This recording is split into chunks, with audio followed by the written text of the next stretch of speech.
Hello guys, कैसे हैं आप सब। आशा करते हैं आप सब अच्छे होंगे, मस्त होंगे। और आज मैं आप लोगों को इतिहास की नज़रिए से देखा जाए तो हर एग्ज़ाम के लिए बहुत ही इम्पोर्टेंट, बहुत ही लाजवाब क्लास आपके सामने जो आज लाइव के माध्यम से आपको प्रस्तुत किया जाएगा। इस क्लास की बात करें, इससे आप किसी एग्ज़ाम की मतलब मैं आपको यही नहीं कहता हूँ SSC MTS हो गया या आप CGL है या रेलवे का है, अग्निवीर, किसी एग्ज़ाम की बात करें तो इस क्लास से आपको 1 से 2 वीडियो मतलब 1 से 2 क्वेश्चन आपको देखने को 100% गारंटी के साथ में मिलेंगे। तो मैं आज चलता है आप लोगों को पहले सिखाएंगे जैन धर्म एंड बौद्ध धर्म, जैन धर्म और बौद्ध धर्म।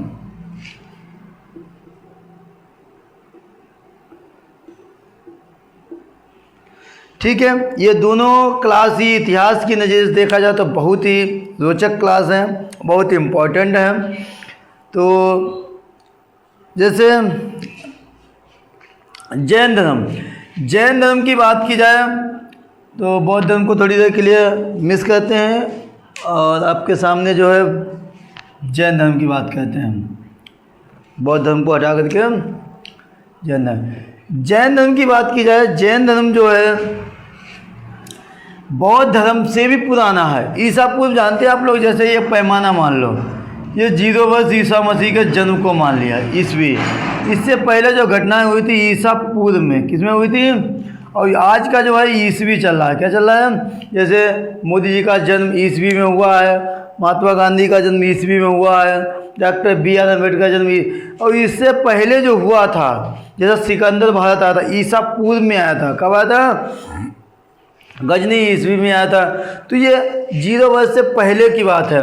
इसकी बात की जाए तो जैन धर्म के वैसे तो प्रथम तीर्थंकर जो इसके थे ऋषभदेव थे। इसके प्रथम तीर्थंकर,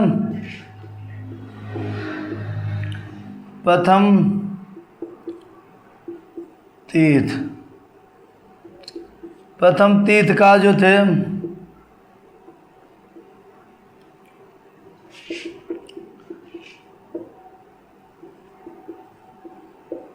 ऋषभदेव थे। कौन थे? प्रथम तीर्थंकर जो थे वो ऋषभदेव थे। इनका जो प्रतीक चिन्ह जो है, क्या है? प्रतीक जो चिन्ह है वो सांड है। क्या है? ये सांड, ये बहुत पूछा जाता है। इनका प्रतीक चिन्ह क्या है? सांड। ठीक है, ये प्रथम थे।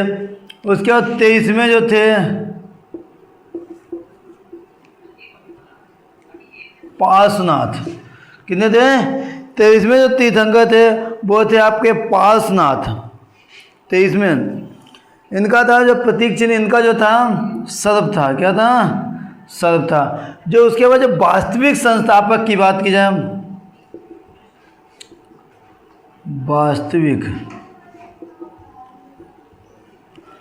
वास्तविक संस्थापक की बात करें तो इसके थे महावीर।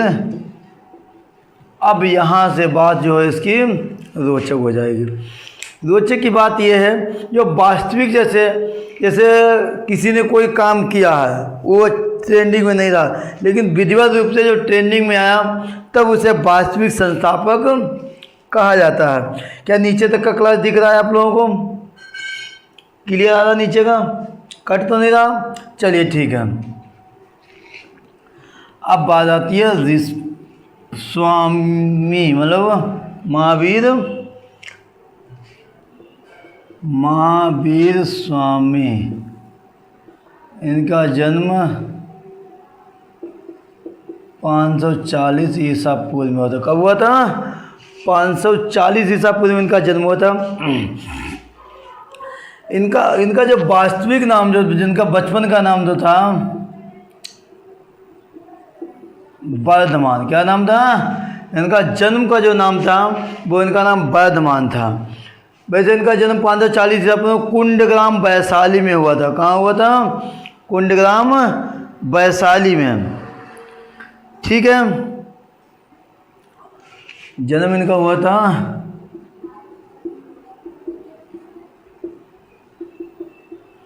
कुंडग्राम वैशाली में हुआ था, जो कि बिहार में शायद है, शायद कि कन्फर्म है। इनके पिता का नाम जो था सिद्धार्थ था। जो इनके पिता का नाम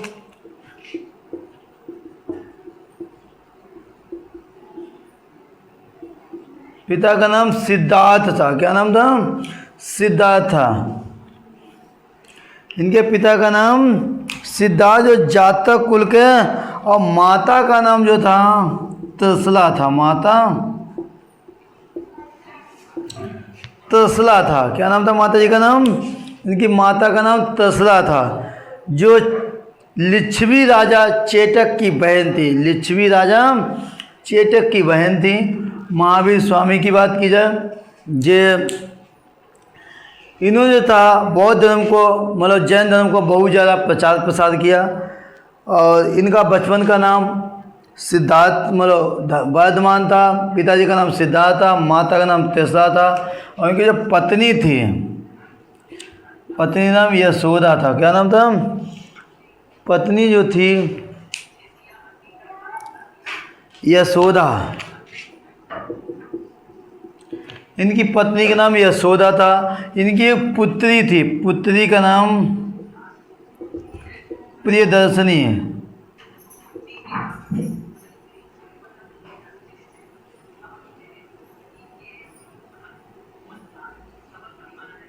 प्रियदर्शनी था। इनका जो दामाद, क्या यहाँ तक दिख रहा है आप लोगों को क्लियर? यहाँ तक प्रियदर्शनी इनकी जो पुत्री का नाम था। चलिए मैं यहाँ तक जो है ये हटा रहा हूँ, तो यहाँ तक कंप्लीट हो गया। ठीक है, यहाँ भी हटा रहा। माता का नाम तो आ रहा होगा तसला। माता का नाम तसला था। ठीक है, इनके माता पिता का नाम होकर उसके बाद जो था इनकी बात की जाए, इनकी जो पत्नी का नाम जो था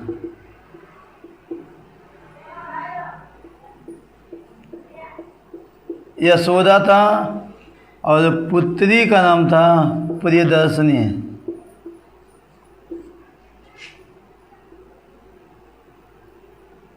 प्रियदर्शनी और पत्नी प्रिय यशोदा, पुत्री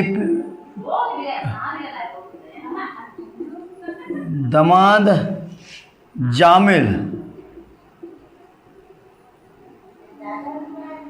दामाद जो था, इनके दामाद का नाम जामिल था।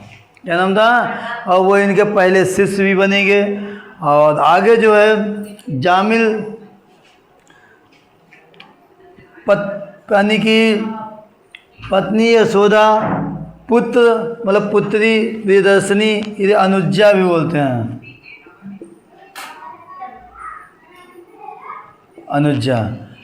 अनुजा और इनका, और इन्होंने अपने बड़े भाई महावीर स्वामी ने अपने बड़े भाई की आज्ञा लेकर के, महावीर स्वामी ने बड़े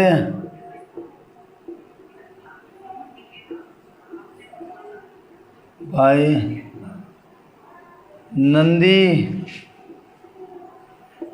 नंदी वर्धन की आज्ञा लेकर के गृह त्याग किया था। यूँ कह लें कि ये सन्यासी रूप देने के लिए ये घर से निकले थे अपने बड़े भाई नंदी वर्धन के कहने से। किसके कहने से? या नंदी वर्धन की अनुमति से इन्होंने 30 वर्ष की आयु में, कितने वर्ष की आयु में? 30 वर्ष की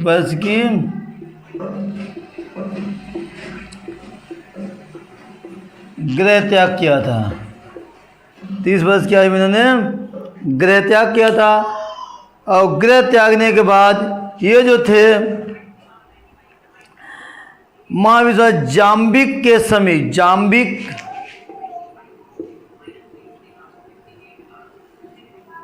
जाम्बिक के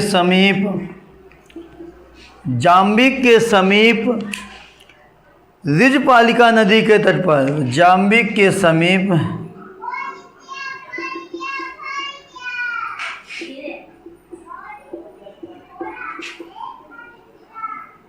रिजपालिका नदी साल वृक्ष के नीचे 12 वर्ष बाद इनको ज्ञान प्राप्त हुआ। कितने समय बाद? 12 वर्षों के कठिन तपस्या के बाद इनको ज्ञान की प्राप्ति हुई थी। बात की जाए तो जाम्बिक के समीप रिजपालिका नदी साल वृक्ष के नीचे 12 वर्ष के समय में जो उन्हें जो है ज्ञान की प्राप्ति हुई थी। इसी समय महावीर स्वामी जिन यानी कि विजेता, इन्हें क्या कहला है उसी समय? ये जिन कहला है। जिन का अर्थ होता है विजेता, विजेता कहला है। और इनके जीवन में इसी प्रकार से संघर्ष में चलता रहा।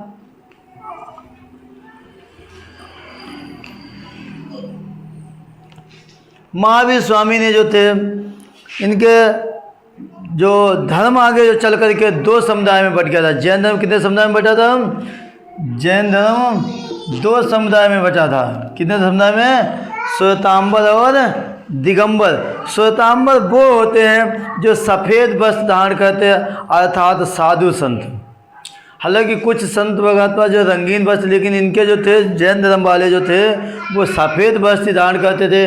साथ ही साथ जो दिगंबर थे वो नग्न, जिसे नांगा बाबा बोलते हैं। दक्षिण भारत में इनका बोलबाला अधिक है। ये नग्न यानी कि नग्न कहला है।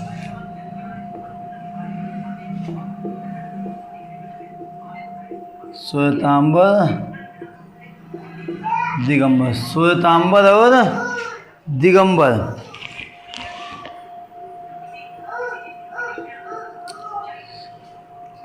श्वेतांबर और दिगंबर ये तो सफ़ेद वस्त्र धारण करने वाले हैं।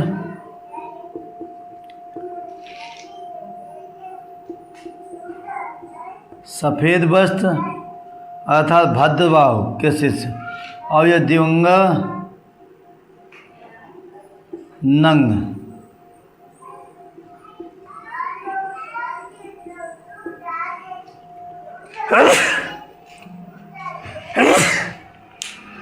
जो ये नग्न रहने वाले को उनको क्या कहते थे?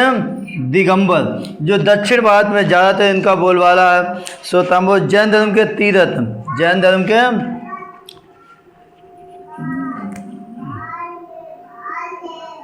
त्रिरत्न क्या है? जैन धर्म के त्रिरत्न।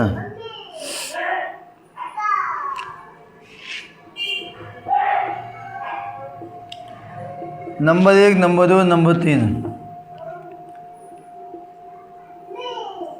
सम्यक दर्शन,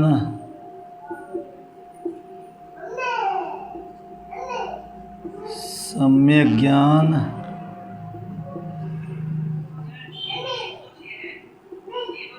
सम्यक आचरण। सम्यक दर्शन, सम्यक ज्ञान, सम्यक आचरण।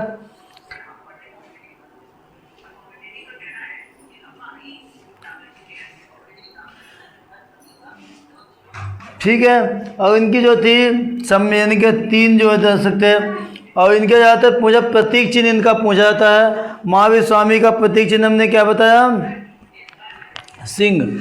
महावीर स्वामी का जो चिन्ह, महावीर स्वामी का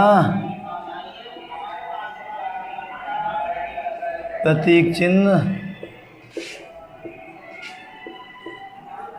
सिंह था। क्या था? शेर, अर्थात सिंह अर्थात शेर। ये पूछा भी जाता है। और जा करके इनको 72 वर्ष की उम्र में, कितनी उम्र में? 72।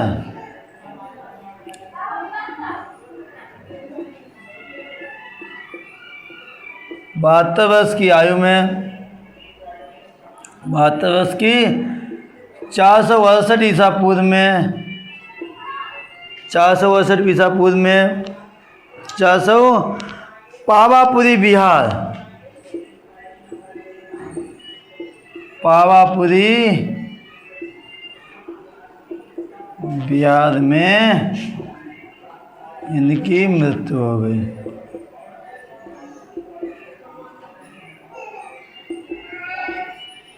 क्या हुई? पावापुरी। पावापुरी बिहार में इनकी जो थी 462 ईसा पूर्व में मृत्यु हो गई। उसी के बाद तुरंत ही, हालांकि वो तो इससे पहले ही चल रहा था, जैन धर्म जो था 540, लेकिन उससे पहले जो चल रहा था आपका बौद्ध धर्म, यानी कि भगवान बुद्ध, गौतम बुद्ध, इनका जो है 563 ईसा पूर्व में। अब बताओ 540 बड़ा है या 500 ईसा पूर्व? 540 बड़ा है या 563? तो कुछ बच्चे कभी कभी बोलते हैं सर जी ये बड़ा है, क्या कहते हैं, ये बड़ा है। यानी कि हालांकि पुराने की बात करिए सही में यही बड़ा है, क्योंकि 563 और ये 540, यानी कि बड़ी की बात कभी कभी ये भी होता है, क्योंकि ये बाद का, लेकिन ये उल्टा चलता है। क्या चलता है? ये उल्टा पैमाना ईसा मसीह के जन्म, ये ईसा मसीह और जो सिख इस्लाम धर्म है, मैं अगले वीडियो में बौद्ध धर्म के बाद नेक्स्ट वीडियो में आपको मैं क्लियर करा दूंगा कि ईसा मसीह का बर्थडे किस तिथि को, 2 मिनट को, कैसे क्या होता है, इनके धर्म से क्या हमारे मतलब कैलेंडर में क्या परिवर्तन आया, किस प्रकार से हमारा इतिहास में बदलाव आया। जो पहले के लोग ईसा पूर्व की बात करते हैं और जो ईसा मसीह के जन्म के बाद जो आते हैं वो ईस्वी में हैं। ठीक है, तो आज से मैं इसी वीडियो के माध्यम से मैं कल आपको 543 मतलब 563 ईसा पूर्व की बात करेंगे, जो कि बहुत ही मार्मिक, इनको लाइट ऑफ एशिया क्या कहते हैं, एशिया का ज्योतिपुंज। अब आप इससे आइडिया लगा सकते हो, जो व्यक्ति एशिया का ज्योतिपुंज हो, ज्योतिपुंज जानते हो, एक उजाले का काम करने वाला व्यक्ति, अगर वो लाइट ऑफ एशिया है तो वो कैसा व्यक्ति रहा होगा उस समय का। हालांकि उसका बोलबाला आज भी है, गौतम बुद्ध की इंटर में है, हाई स्कूल में है, हर जगह उनकी कहीं न कहीं जीवनी आपको देखने को मिलती है। साथ ही साथ आपने देखा होगा बौद्ध धर्म को अपनाने वाले संविधान के रचयिता डॉक्टर B.R. अम्बेडकर ने लास्ट में अपना बौद्ध धर्म ही अपनाया था। इस वीडियो के माध्यम से मैं कल आपको एशिया का भ्रमण, साथ साथ में 7 महाद्वीप जो होते हैं उनके बारे में बताएंगे, आखिर एशिया इतना ट्रेंडिंग में क्योंकि बौद्ध धर्म जो था म्यांमार, चीन, तिब्बत, भूटान, बांग्लादेश, ठीक है, मंगोलिया और तमाम अन्य देशों में जो है वो इसका बोलबाला है। इसीलिए लाइट ऑफ एशिया बौद्ध धर्म की शिक्षा प्राप्त करने के लिए आउट ऑफ कंट्री वाले विदेश से भी लोग पढ़ने आते थे। ठीक है, मैं आपको कल ऐसे पर्सन के बारे में मिलाऊंगा, समझाऊंगा या बताऊंगा कि आपको क्या थे लाइट ऑफ एशिया, एशिया के ज्योतिपुंज, यानी कि 48 देशों का ज्योतिपुंज थे। अब खुद समझ सकते हो कैसा वीडियो कल का रहेगा। चलते हैं, तब तक के लिए थैंक यू, फिर मिलेंगे। बाकी आप लोग भाई वीडियो देख करके लाइक शेयर सब्सक्राइब जरूर करें। मैं आपको डेली इसी चैनल के माध्यम से, भले ही बेशक आधा घंटे के लिए आपको लाइव मिलेंगे, लेकिन आपको लाइव के माध्यम से जरूर क्लास प्रोवाइड करेंगे। ओके, फिर मिलेंगे। थैंक यू, जय हिंद।